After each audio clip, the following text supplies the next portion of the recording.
अस्सलाम वालेकुम and welcome back to my channel. I hope आप सब ठीक होंगे। मैं भी शुक्र अल्लाह का ठीक हूँ। मैंने सोचा आज मैं आपको अपने साथ जो है वो शॉपिंग पे लेके चलती हूँ और यहाँ पे मैं अपनी फेवरेट शॉप पे आई हूँ जिसका नाम है न्यूयॉर्कर। काफ़ी ट्रेंडी शॉप है ये। अब आहिस्ता आहिस्ता वेदर भी चेंज हो रहा है तो मैंने सोचा कि आगे आने वाले वेदर के लिए भी थोड़ी सी मैं प्रिपरेशन कर लूँ। तो मुझे भी सर्दियों के लिए कोई अच्छी सी जैकेट या फिर कोई अच्छा सा कोट चाहिए था। तो यहाँ पे एंटर होते साथ ही राइट साइड पे एक पूरा डिपार्टमेंट था जहाँ पे ये विंटर के क्लोथ्स जो है वो मौजूद थे। तो मैंने सोचा कि पहले मैं पूरी शॉप में जो है वो एक नज़र मार लेती हूँ, देखती हूँ कि और क्या क्या चीज़ें आई हुई हैं मार्केट में, और फिर वापस आके इसी डिपार्टमेंट में मैं कोई अच्छा सा कोट जो है वो ट्राई करके भी देखूँगी और फिर जो मुझे अच्छा लगा वो सिलेक्ट कर लूँगी। तो यहाँ पे कपड़ों के साथ साथ जो है उन्होंने काफ़ी एसेसरीज़ भी रखी होती हैं जिसमें बैग्स, ज्वेलरी वगैरह सब कुछ शामिल होता है। तो यहाँ पे मैं ज्वेलरी वाले स्टैंड पे आ गई हुई हूँ और ये इयररिंग्स जो हैं ये मुझे बहुत प्यारे लगे। गोल्डन कलर में भी थे और सिल्वर कलर में भी थे और ये सेल में लगे हुए थे। ईच पेयर जो है वो 3 यूरो का था। तो मैं लेने भी लगी थी। मेरे माइंड में आ भी रहा था कि मैंने कहीं देखे हुए हैं पहले। फिर मेरी कज़न ने मुझे बताया कि उसके पास भी हैं एंड ये बालों में जो है वो बहुत अड़ते हैं। तो मैंने सोचा कि कम्फ़र्ट जो है वो फ़ैशन से पहले आता है, तो इस वजह से मैंने वो इयररिंग्स जो है नहीं लिए। अब ये काफ़ी प्यारे शूज़ पड़े हुए थे और मुझे उस वक्त भी बहुत पसंद आए। बाद में भी मैंने इतने इंस्टाग्राम पे ये शूज़ देखे, काफ़ी इन्फ्लुएंसर्स ने ये पोस्ट किए हुए थे तो उनकी शॉप पे, बल्कि ये सिल्वर कलर में भी मौजूद थे। तो ये थे आई थिंक 30 या 40 यूरो के थे।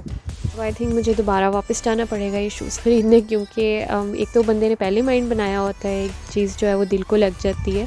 तो उधर भी मुझे बहुत प्यारे लगे। फिर बाद में जाके भी घर पे इतने ज़्यादा, मतलब मैंने इंस्टाग्राम पे उसकी पोस्ट देखी, फिर मुझे इतना रिग्रेट हुआ कि मैंने लिए क्यों नहीं। तो यहाँ पे स्कार्फ़ भी काफ़ी प्यारे लगे थे। मैंने कहा पहले लेकिन मैं कोई अच्छा सा कोट जो है वो सिलेक्ट कर लूँ, उसके साथ फिर मैं बाद में मैच करके देखूँगी कौन सा स्कार्फ़ जो है ज़्यादा अच्छा लग रहा है। और स्कार्फ्स थे आई थिंक अराउंड 13 यूरो। तो यहाँ पे फिर मैंने कोट्स जो है वो ट्राई करके देखे। फिर एट द एंड मैंने कौन सा कोट चूज़ किया, कौन सी जैकेट चूज़ की, वो मैं आपको घर जाके दिखाऊंगी। वापसी पे फिर हम लोग आइस पार्लर रुक के, मेरी क्योंकि छोटी कज़न साथ थी मेरे, तो मैंने सोचा कि मैं उनको ट्रीट दे देती हूँ। तो मैंने सोचा था कि आइसक्रीम खिला दूँगी। फिर मुझे रास्ते में याद आया कि इन्होंने तो मुझे बताना नहीं है, लेकिन इनके तो गले ख़राब है, इनकी मामा मुझे ना डांटेगी घर जाके कि इन्हें आइसक्रीम क्यों खिला दी। फिर मैंने अपनी कज़न से कहा कि आइसक्रीम के अलावा अगर कुछ चूज़ करना है कार्ट पे देख के मुझे बता दो कि क्या क्या लेना है। और मैंने साथ अपने लिए कॉफ़ी ली एंड मेरी कज़न्स ने एक क्रैप लिया और साथ जो है वो वाफ़ल्स लिए। तो बल्कि बाद में मेरी सिस्टर जो है उसको भी छुट्टी हुई काम से, तो हमने उसे भी बुला लिया, उसने भी फिर हमें जॉइन कर लिया। बट बहुत अच्छा फ़ैसला हो गया कि हमने आइसक्रीम नहीं खाई, क्योंकि वेदर जो है वो अचानक से काफ़ी चेंज हो गया। शाम पड़ रही थी तो आहिस्ता आहिस्ता जो है वो थोड़ी सी ठंड भी हो गई थी। तो हम लोग बाहर बैठे, फिर बल्कि ये हमने रिग्रेट किया कि हम लोग बाहर क्यों बैठ के अंदर बैठ जाते। वैसे हमारे लिए तो काफ़ी रिफ़्रेशिंग सा वेदर था, अच्छा माहौल था। बट मुझे इज़ना की टेंशन थी क्योंकि इज़ना अपने स्टॉलर में जो है वो सो गई हुई थी, तो मुझे था कि कहीं उसे ना ठंड लगे। दूसरा फिर ये भी बहुत अच्छा हो गया कि अनुषा डायरेक्ट काम के बाद हमारे पास आ गई। नॉर्मली हमारा प्लान था कि हम वॉक करके जो है वो मैं अपनी कज़न्स को पहले खाला की तरफ ड्रॉप करूँगी और वहाँ पे फिर हम लोग अनुषा को बुला लेंगे, वहाँ से अनुषा हमें पिक करके जो है वो घर ले जाएगी। लेकिन अनुषा फिर डायरेक्ट जो है वो सिटी आ गई। उसने बल्कि हमारे साथ मिलके जो है वो थोड़े से वाफ़ल भी खा लिए थे, तो इस वजह से काफ़ी अच्छा हो गया ये, और हमें ज़्यादा वॉक भी नहीं करनी पड़ी। तो फिर हम लोगों ने बस अपनी कज़न्स को घर ड्रॉप किया, उसके बाद हम अपने घर आ गए। और एंड पे जो मैंने कोट चूज़ किया था वो ये वाला था, जिसका कलर भी बहुत प्यारा है, मटेरियल भी बहुत अच्छा है और ये इसकी प्राइस भी काफ़ी मुनासिब थी। ये 20 यूरो का कोट मिला था मुझे। मैंने ये 2 नंबर बड़ा साइज़ लिया है क्योंकि मुझे थोड़ा सा जो है ओवर साइज़ ज़्यादा अच्छा लगता है, मतलब थोड़ा सा जो है वो लूज़ हो, ज़्यादा फिटिंग में ना हो। तो नेक्स्ट डे जो है वो मेरा प्लान बन गया फिर से एक दोस्त से मिलने का, और उसके साथ भी काफ़ी टाइम हो गया हमें मिले। आई थिंक लास्ट टाइम 2019 में मिले थे हम लोग। तो ये मेरा आउटफिट ऑफ द डे है, और थोड़ा सा मैंने कहा कि ऑटम की फीलिंग आए इस वजह से मैंने कलर्स भी ऐसे चूज़ किए थे। मैंने साथ ही जो है अपनी मामा को भी रेडी किया। मैंने कहा कि मामा, भाई ने काम पे जाना ही है सिटी की तरफ, तो हम लोग उसके साथ ही चले जाते हैं और वापस जो है वो हम लोग अनुषा के साथ आ जाएंगे, तब तक उसकी भी छुट्टी हो जानी है। तो यहाँ पे भाई ने भी अपना बैग जो है वो तैयार करके रख लिया हुआ था, उसने अब डायरेक्ट काम पे जाना था।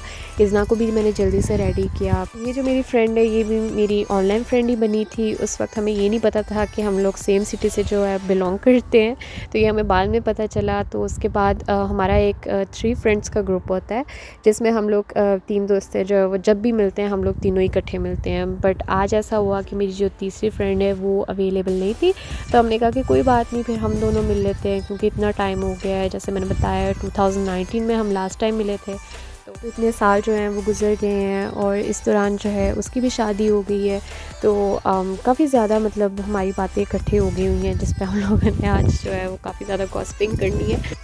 अब भाई की काम की टाइमिंग इस तरह की थी कि इज़ना की भी ये सोने का टाइम होता है, तो उसे फिर मैं मामा के पास ही छोड़ आई। मैंने कहा कि अब अगर मैं उसे लेके गई तो रिस्क ही है, 50% चांस है कि वो रास्ते में जो है स्टॉलर में सो जाए, बट 50% ये भी हो सकता है कि अगर वो ना सोई तो फिर उसने हमें भी कोई बातें नहीं करने देनी। तो मैंने कहा कि मामा आप इज़ना को संभालें।